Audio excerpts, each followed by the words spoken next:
इतिहास के पन्नों में ऐसे कई लोगों के नाम दर्ज हैं जो भ्रष्ट सत्ता और व्यवस्था की भेंट चढ़ा दिए गए।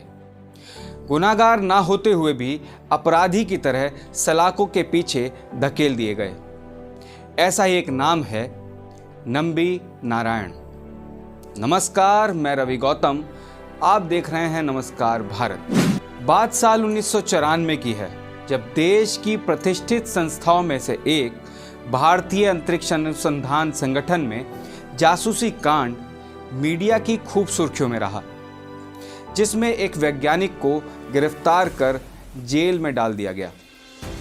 आइए देखते हैं शारदा सिंह की इस पूरे मामले पर एक रिपोर्ट। यह बात साल 1994 की है, जब देश के प्रतिष्ठित संस्थाओं में से एक भारतीय अंतरिक्ष अनुसंधान संगठन में जासूसी कांड चर्चा में रहा था। उस समय मालदीव की मरियम नशीदा को तिरुवनंतपुरम से गिरफ्तार किया गया था। मरियम पर आरोप थे कि उनके पास इसरो के रॉकेट इंजन के कुछ चित्र हैं, जिसे वह पाकिस्तान को बेचने जा रही थी। इस पूरे केस में जब इसरो के क्रायोजेनिक इंजन प्रोजेक्ट पर काम कर रहे वैज्ञानिक नंबी नारायण को गिरफ्तार किया गया तो खलबली मच गई। नारायण के साथ इसरो के deputy director D Shashi Kumaran को भी गिरफ्तार किया गया। इन दोनों के अलावा रूस की स्पेस एजेंसी में भारतीय प्रतिनिधि K Chandrashekhar, labour contractor SK Sharma और नशीदा की दोस्त फोसिया हसन को भी गिरफ्तार किया गया। 24 साल यानी जिंदगी का एक महत्वपूर्ण समय। इसरो के पूर्व वैज्ञानिक नंबी नारायण ने अपने दामन पर लगे जासूसी के आरोपों को धोने और अपने सम्मान को वापस पाने में लगा दिया। ये लड़ाई नंबी नारायण की लड़ाई नहीं थी, यह उस भ्रष्ट तंत्र के खिलाफ लड़ाई थी जिसने एक बेगुनाह को गद्दारी के आरोपों में फंसाकर जेल में डाल दिया। केरल के एक छोटे से गांव में जन्मे नंबी नारायण अपने पूरे जीवन को देशभक्ति में समर्पित कर दिया। नंबी नारायण के जीवन का इतिहास भी काफी रोचक रहा है। उनके बारे में कहा जाता है कि उनके भारत में हाल ही में हुए मंगल मिशन को आज से 20 साल पहले ही पूरा कर दिया होता, अगर उनके साथ वह हादसा न हुआ होता। वैसे तो नंबी नारायण 1996 में ही आरोप मुक्त हो गए थे, लेकिन उन्होंने अपने सम्मान की लड़ाई जारी रखी और 24 साल बाद सुप्रीम कोर्ट ने 14 सितंबर 2018 को उनके खिलाफ सारे निगेटिव रिकॉर्ड को हटाकर उनके सम्मान को दोबारा बहाल करने का आदेश दिया। आपको बता दें, उस वक्त तत्कालीन चीफ जस्टिस दीपक मिश्रा की अगुवाई वाली जस्टिस AM खानविलकर और जस्टिस DY चंद्रचूड़ की 3 जजों की पीठ ने केरल सरकार को आदेश दिया कि नंबी नारायण को मुआवजा केरल सरकार देगी। सुप्रीम कोर्ट ने कहा कि नंबी नारायण को हुए नुकसान की भरपाई पैसों से नहीं की जा सकती, लेकिन नियमों के तहत उन्हें 75 लाख का भुगतान किया जाए। इसकी रिकवरी उन पुलिस अधिकारियों से की गई जिन्होंने उन्हें जासूसी के झूठे मामले में फंसाया। साथ ही सभी दस्तावेजों में नंबी नारायण के खिलाफ दर्ज प्रतिकूल टिप्पणियों को हटाने का आदेश दिया। हालांकि नंबी नारायण को देश से गद्दारी करने के मामले में 1996 में ही आरोप मुक्त कर दिया गया था, लेकिन उन्होंने अपने सम्मान की लड़ाई जारी रखी और 24 साल बाद सुप्रीम कोर्ट ने 2018 में उनके खिलाफ सारे नेगेटिव रिकॉर्ड्स को हटाकर उनके सम्मान को दोबारा बहाल करने का आदेश दिया। यह मामला अखबारों की सुर्खियों में तब रहा जब बिना जांचे परखे पुलिस की थ्योरी पर भरोसा करते हुए मीडिया ने भी नंबी नारायण को देश के गद्दार बताने में कोई कोर कसर नहीं छोड़ा। गिरफ्तारी के समय नंबी नारायण रॉकेट में इस्तेमाल होने वाले स्वदेशी क्रायोजेनिक इंजन बनाने के बेहद करीब पहुंच चुके थे।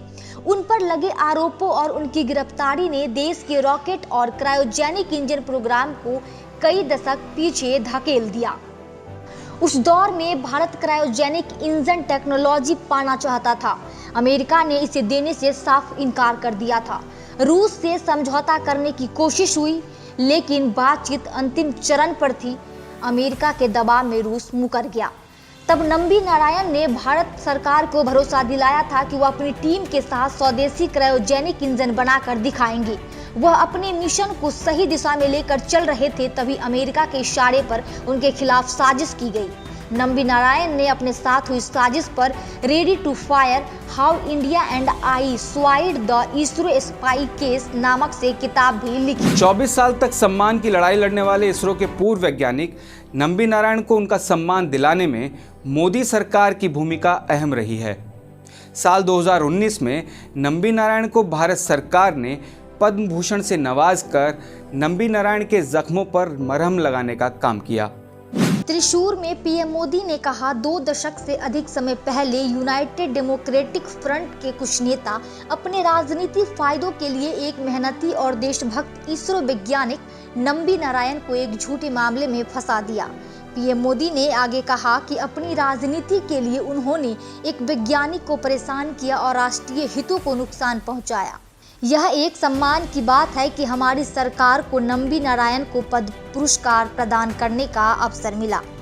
पीएम मोदी ने देश के वैज्ञानिकों को समर्थन करते हुए कहा कि हम प्रत्येक व्यक्ति को महत्व देते हैं जो भारत को मजबूत बनाने के लिए काम कर रहे हैं।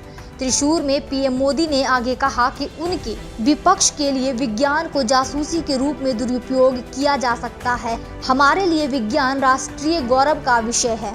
पद्म भूषण अवार्ड के लिए उनके नाम के चयन के बाद नंबी नारायण ने कहा, मैं बेशक बहुत खुश हूँ। मैं जासूसी का शिकार हो गया था, लेकिन मैं उसमें अधिक लोकप्रिय हो गया। एक तरह से लोगों ने मेरे साथ सहानुभूति रखना शुरू कर दिया है।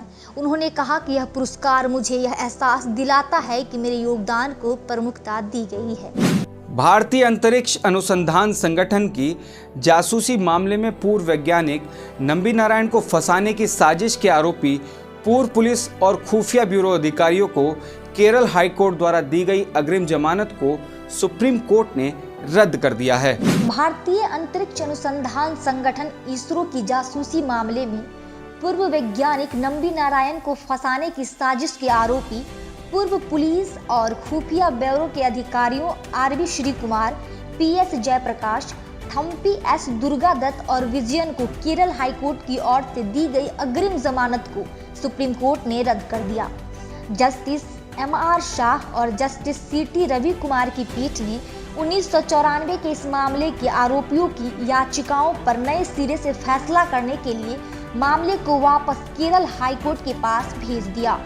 यह आदेश केरल हाईकोर्ट के उस आदेश के खिलाफ दायर सीबीआई की याचिका पर पारित किया गया जिसमें आरोपियों को अग्रिम जमानत दी गई थी। अपने आदेश में शीर्ष अदालत ने कहा, अग्रिम जमानत याचिकाओं पर हाईकोर्ट के आदेश को दरकिनार किया जाता है। हमारी टिप्पणियों के आलोक में मामले को हाईकोर्ट को नए सिरे से तय करने के लिए भेजा जाता है।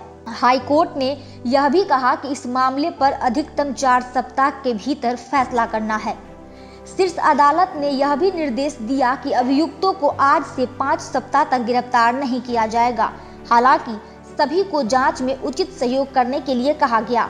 सुप्रीम कोर्ट ने यह स्पष्ट किया कि अग्रिम जमानत की याचिका पर फैसला करते हुए हाई कोर्ट अंतरिम संरक्षण से प्रभावित नहीं होगा।